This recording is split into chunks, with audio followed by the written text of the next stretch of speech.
करुणा के सागर, दया के भंडार, महाकाली ताकत भगवान बुद्ध के चरणों में श्रद्धा के सुमन अर्पित करते हुए और इस प्रांगण में बैठे साइड में हमारे भिक्षुगण इनको सादर वंदन करते हुए और हमारे बीच में दूर दराज से चल करके आए हुए सभी अतिथिगणों को नमो बुद्धाय जय भीम और अपने परम पूज्य गुरु एलपी जी के चरणों में सादर नमो बुद्धाय करते हुए, मंत्री जी के चरणों में सादर नमो बुद्धाय जय भीम करते हुए मैं जिला सीतापुर योगेश बोध जी, जो हमने कुछ शिक्षा पाई है तो अपने परम पूज्य गुरुदेव एलपी जी के द्वारा हमें मिली है।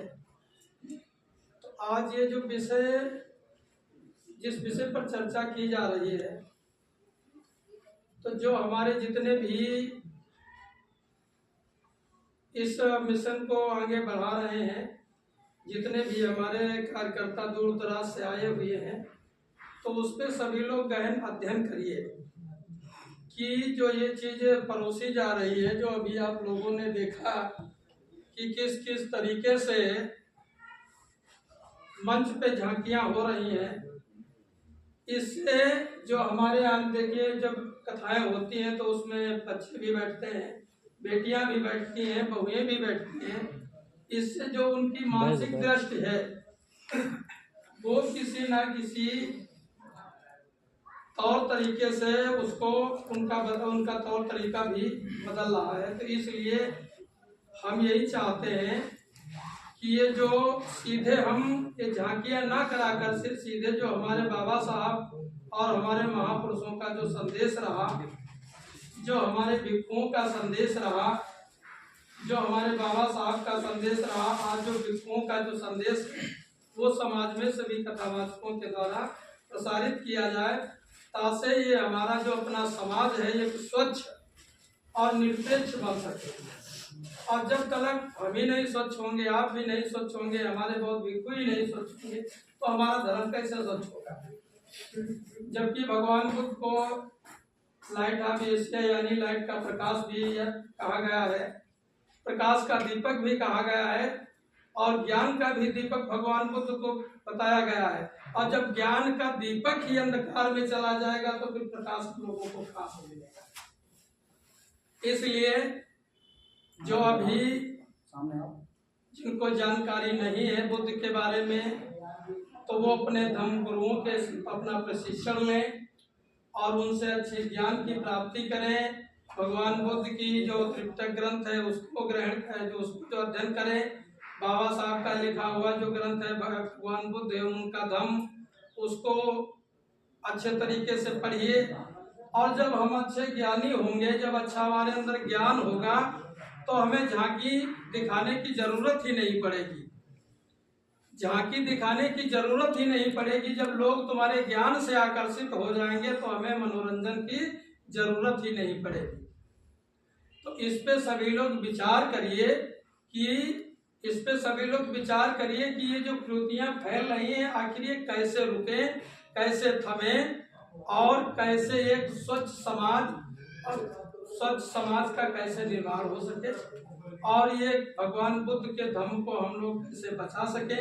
देखिए पहले भगवान बुद्ध के धम्म पे कोई लोग उंगली नहीं उठाते थे, सभी लोग बढ़िया मन से सुनते थे और अच्छे मन से सुनते थे। गुरुओं का बड़ा आदर और सत्कार होता था। और जब से ये झांकियां चलने लगी हैं तब से गुरुओं का आदर और सम्मान सिर्फ नचनियों तक सीमित रह गया है। बिल्कुल सही कह रहे हो। सिर्फ नचनियों तक सीमित रह गया है।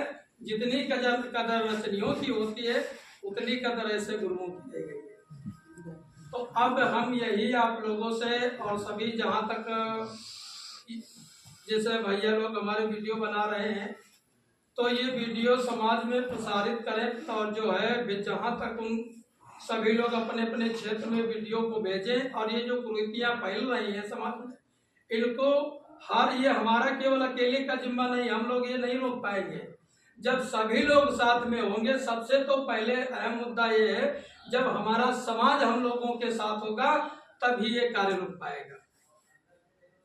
इसमें ऐसा नहीं है कि सभी लोग अपने ही समाज से हैं, सभी लोग अपने ही समाज से है। और सर्वप्रथम हमारे भिक्षु संघ हैं। भिक्षु संघ भी जहाँ रहते हैं वहाँ से अपना फरमान जारी करें कि कोई भी बुद्ध मंच से झांकी नहीं कर सकता है। बुद्ध मंच के द्वारा सिर्फ भगवान बुद्ध, बाबा साहब, ज्योतिबा फुले, संत शिरोमणि गुरु रविदास जैसे हमारे महान पुरुष हुए हैं, सिर्फ उनकी चर्चा हो। और जब उनकी चर्चा होगी तभी हमारा समाज अच्छी तरीके से ज्ञानवान और विकसित समाज बनेगा और बच्चों के अंदर अच्छा ज्ञान आएगा और बच्चों को अच्छी प्रेरणा मिलेगी। हमारा तो जीवन अब आधी उम्र हो ही चुकी है। अब हमें देखना है कि हमारी आगे की पीढ़ी हमारे आगे की पीढ़ी कैसे आगे बढ़ेगी। बाबा साहब ने तो अपने समाज को बढ़ा के चले गए, अपनी पीढ़ी को बढ़ा के चले गए।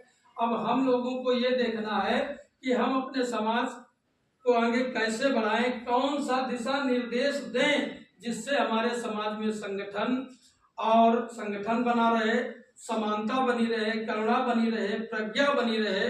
हम इस पे गहरा अध्ययन करें कि हम कौन सी बात समाज को दें, कौन से विषय पर समाज को लेकर के चलें जिससे समाज में संगठन बना रहे, संगठन एक मजबूत रास्ते पर चले और समाज में शील, समाधि, प्रज्ञा ये सब बनी रहे। इस विषय पर हम लोगों को गहन अध्ययन करके समाज में ये चीज परोसना है कि हमारा समाज आगे कैसे बढ़े, हमारे बच्चे कैसे विकसित होंगे, हमारा परिवार और हमारा समाज कैसे जागृत होगा और कैसे मनवादी व्यवस्थाओं को कैसे परास्त किया जाएगा, कैसे हम इन सब चीजों से लड़ाई लड़ सकते हैं। इस पर गहरा अध्ययन करके और अपने बुद्ध मंचों के द्वारा समाज में ज्ञान दीजिए। तो यही से अपनी वाणी को विराम देता हूँ। सभी जितने भी हमारे भिक्षु संघ के चरणों में सादर वंदन करते हुए और सभी को नमो बुद्धाय जय भीम करते हुए